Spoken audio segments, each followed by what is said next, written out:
নমস্কার, সুরজিৎ মান্না ক্রিয়েশনস চ্যানেলের পক্ষ থেকে তোমাদের সবাইকে সুস্বাগতম। আশা করি তোমরা সকলে ভালো এবং সুস্থ আছো।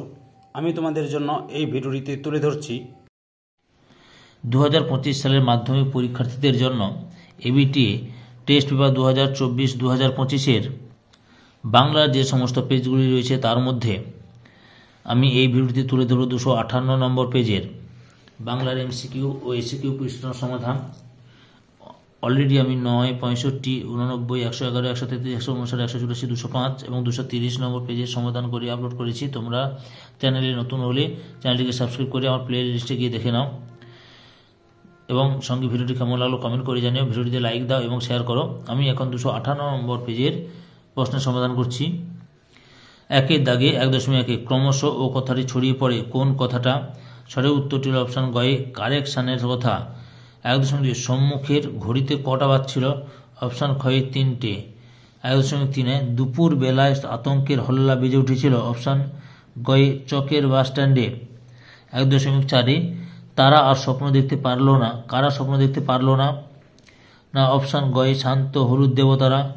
1.5 আয় আরও বেঁধে বেঁধে থাকি কবিতাটি কবির কোন কাব্যগ্রন্থের অন্তর্গত? সঠিক উত্তরটি হলো অপশান ঘয়ে জল পাষাণ হয়ে গেছে। 1.5 অচৈতন্য পদ্মাবতীর চেতনা ফিরে পাওয়ার জন্য কার কাছে কৃপা প্রার্থনা করা হয়েছিল? অপশান গয়ে নিরঞ্জনের কাছে। 1.7 লেখক ছোটবেলায় যে জ্যামিতি বই পড়েছিলেন তার লেখক ছিলেন? অপশান ক্ষয়ে ব্রহ্মমোহন মল্লিক। 1.8 বাংলা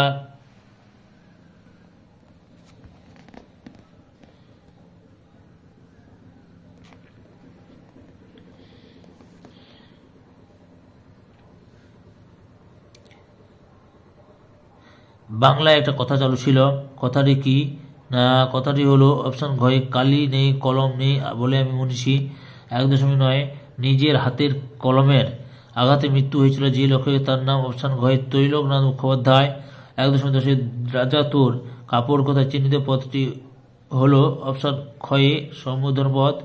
1.11 রাতে শেয়াল ডাকে চিহ্নিত পথটি হলো? অপশান গয়ে কালাধিকরণ। 1.12 কনক আসন তেজি বীরেন্দ্র কিশোরী কনক আসন সমস্ত পদটির সমাসের নাম? অপশান গয়ে মধ্যপদলোপী কর্মধারয়। 1.13 কোন সমাসে পূর্বপদের অর্থ প্রাধান্য পায়? অপশান ঘয়ে অব্যয়ীভাব সমাসে। 1.14 এদেশের বুকে 18 আসুক নেমে অর্থ অনুসারে বাক্যটি? অপশান ক্ষয়ে প্রার্থনা সূচক বাক্য। 1.15 তারস্বরে হ্যাট গাইছেন গান আলুবাবু বাজিয়ে বাক্যটির কোন শর্ত লঙ্ঘিত হয়েছে? অপশান গয়ে আসত্তি। 1.16 যুগান্তরের কবির আশা হোক এটি কোন বাচ্যের দৃষ্টান্ত? অপশান গয়ে ভাব বাচ্যে। 1.17 যে বাক্যে কর্তা অনুপস্থিত থাকে এবং কর্মের কর্তার প্রতীয়মান হয় তাকে বলে? অপশান ক্ষয়ে কর্মকর্তৃবাচ্য। 2 দাগে কম বেশি 20টি শব্দে নিচের প্রশ্নগুলির উত্তর দাও। 2.1 যে কোনো 4টি প্রশ্নের উত্তর দাও। 2.1 এত বেশ মজার ব্যাপারটি কি? উত্তর সুবোধ ঘোষ রচিত বহুরূপী গল্পে মজার ব্যাপারটি হলো সর্বত্যাগী সন্ন্যাসীর পায়ের ধুলো দুর্লভ হলেও কাঠের খড়মে সোনার বোল লাগিয়ে তার পায়ের কাছে ধরতেই তিনি পা বাড়িয়ে দিলেন। সেই ফাঁকে জগদীশবাবু সন্ন্যাসীর পায়ের ধুলো নিয়েছিলেন। 2.2 সূচিপত্রেও নাম রয়েছে। সূচিপত্রে কী লেখা ছিল? উত্তর আশাপূর্ণা দেবীর লেখা জ্ঞানচক্ষু গল্পে সূচিপত্রে লেখা ছিল প্রথম দিন শ্রী তপন কুমার রায়। 2.3 পকেট থেকে কি বার করে নদের চাঁদ স্রোতের মধ্যে ছুঁড়ে দিয়েছিল? উত্তর মানিক বন্দ্যোপাধ্যায়ের লেখা নদীর বিদ্রোহ গল্পে নদীর বর্ষার জলে ফুলে ফেপে উঠতে দেখে উৎফুল্ল নদের চাঁদ পুরনো চিঠি সেই উন্মুক্ত স্রোতের মধ্যে ছুড়ে দিয়েছিল।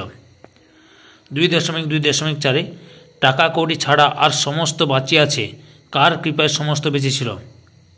উত্তর শরৎচন্দ্র চট্টোপাধ্যায়ের রচিত পথের দাবি গল্পে বাড়ির উপরের তলার বাসিন্দা ক্রিশ্চান মেয়েটির জন্য অপূর্বর জিনিসপত্র বেঁচে গেছে।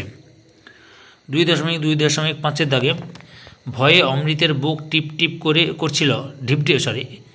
ভয়ে অমৃতের বুক ঢিপ ঢিপ করছিল। কী কারণে ঢিপ ঢিপ করছিল? উত্তর পান্নালাল প্যাটেলের লেখা অদল বদল গল্পে ইসাবের ছেঁড়া জামা বদল করে অমৃত নিজে পরে নিয়েছিল, কিন্তু তার নিজের জামা ছেঁড়া দেখে যদি তার মা তাকে বকুনি দেন সেই আশঙ্কায় অমৃতের বুক ভয়ে ঢিপঢিপ করছিল।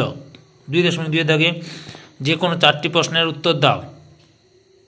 2.2.1 বছরগুলো নেমে এলো তার মাথার উপর।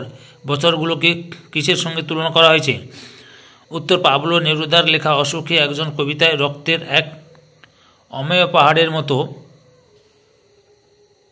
বছরগুলো নেমে এলো।